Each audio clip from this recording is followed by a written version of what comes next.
प्रदेश में इस मुश्किल वक्त में कोरोना की महामारी के दौरान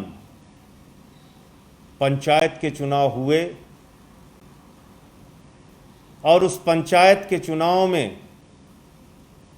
उत्तर प्रदेश की जनता ने जो चुनाव परिणाम दिया है वो एक स्पष्ट संकेत है कि आदित्यनाथ जी की सरकार से, भारतीय जनता पार्टी की सरकार से लोगों में घोर निराशा है और लोगों ने भारतीय जनता पार्टी को पंचायत चुनाव में पूरी तरीके से नकार दिया है। पंचायत चुनाव के जो परिणाम आए हैं उसने ये भी साबित किया है कि इस कोरोना की महामारी के दौरान उत्तर प्रदेश की आदित्यनाथ की सरकार शमशानों को ढांकने में लगी रही,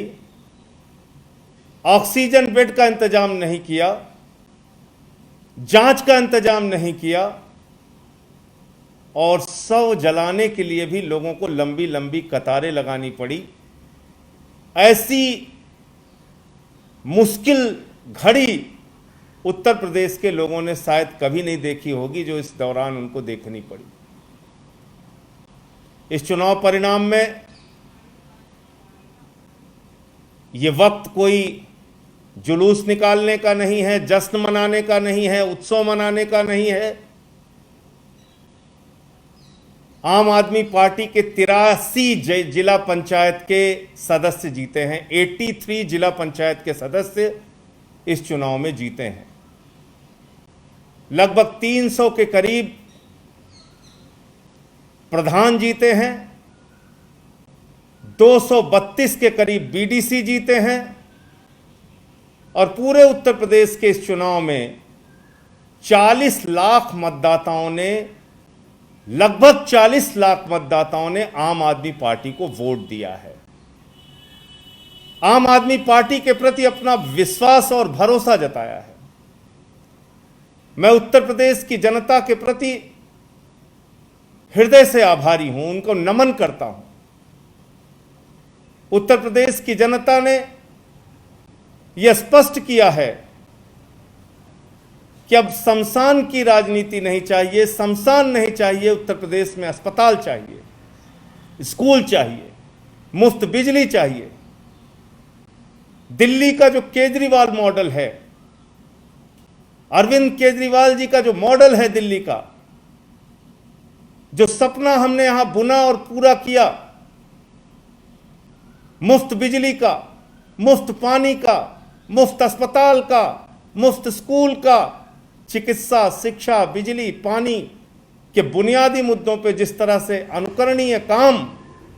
दिल्ली के मुख्यमंत्री केजरीवाल जी ने दिल्ली के अंदर किया है, उस पर उत्तर प्रदेश की जनता ने इस पंचायत चुनाव में मुहर लगाई है। हम अपने पार्टी की ओर से, पार्टी के मुखिया अरविंद केजरीवाल जी की ओर से उत्तर प्रदेश की जनता का आभार व्यक्त करते हैं और इसके साथ साथ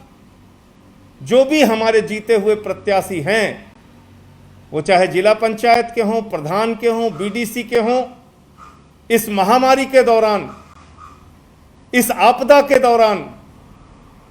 आप अपने आप को सुरक्षित रखते हुए जितनी मदद उत्तर प्रदेश के लोगों की कर सकते हैं वो मदद कीजिए।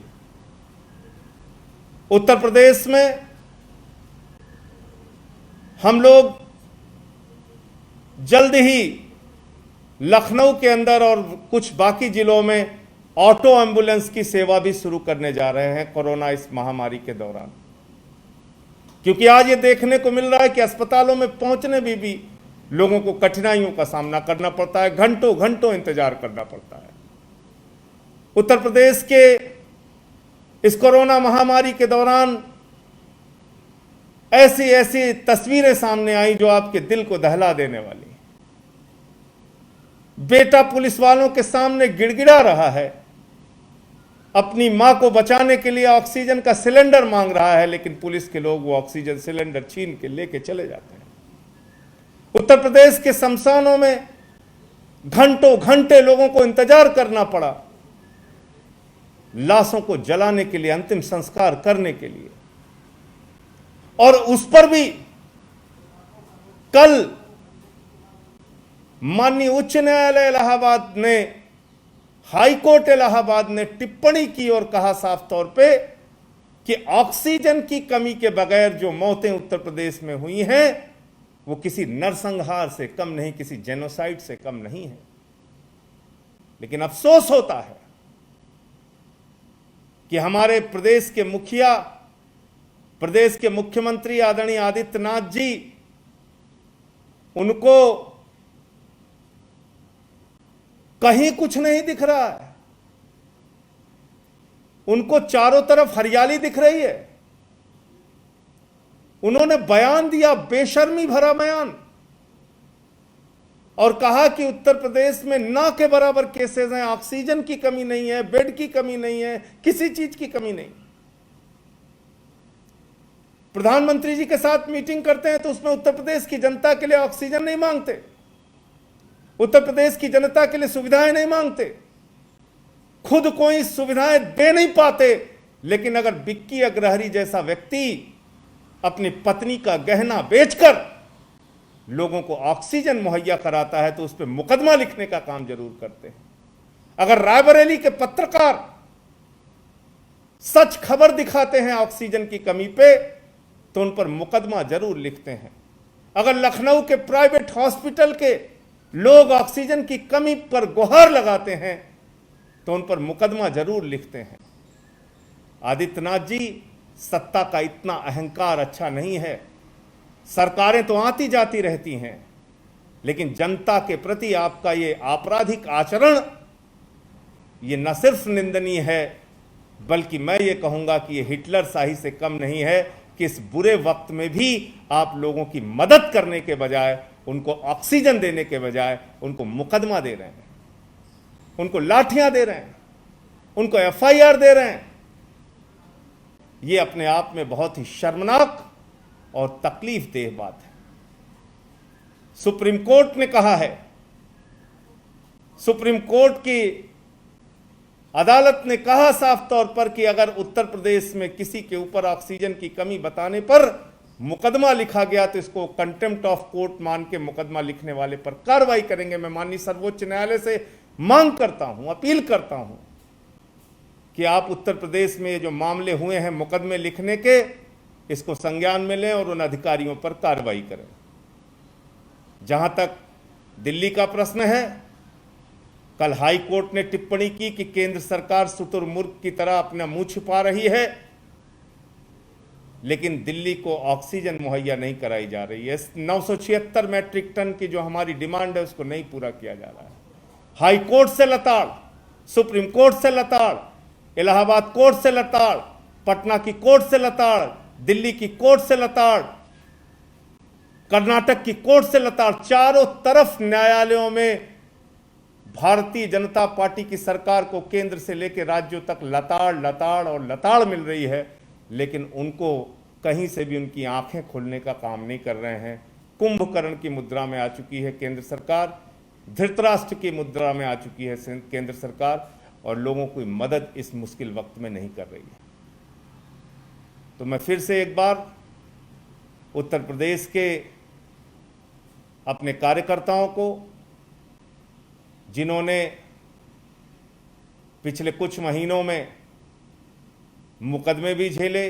लाठियां भी खाई, जेल भी गए, लेकिन जनता की सेवा के लिए आगे रहे,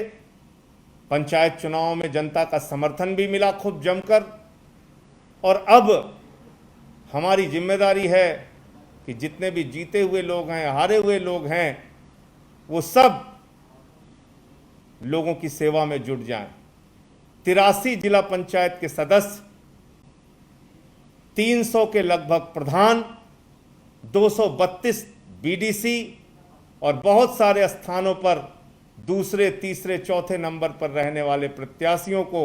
जो पूरे उत्तर प्रदेश में मत मिला है, वो लगभग 40 लाख के आसपास मतदाताओं ने आम आदमी पार्टी पर अपना विश्वास जताया है। आप लोग उनके विश्वास पर पूरी तरीके से खरे उतरिए और इस आपदा की घड़ी में उनकी सेवा कीजिए, उनकी मदद कीजिए। अगर आप चाहते हैं गरीब हर वंचित इंसान की आवाज आप तक पहुंचे तो हमारे चैनल को सब्सक्राइब करें और बेल आइकन का बटन दबाना ना भूलें। देखते रहिए बहुजन न्यूज।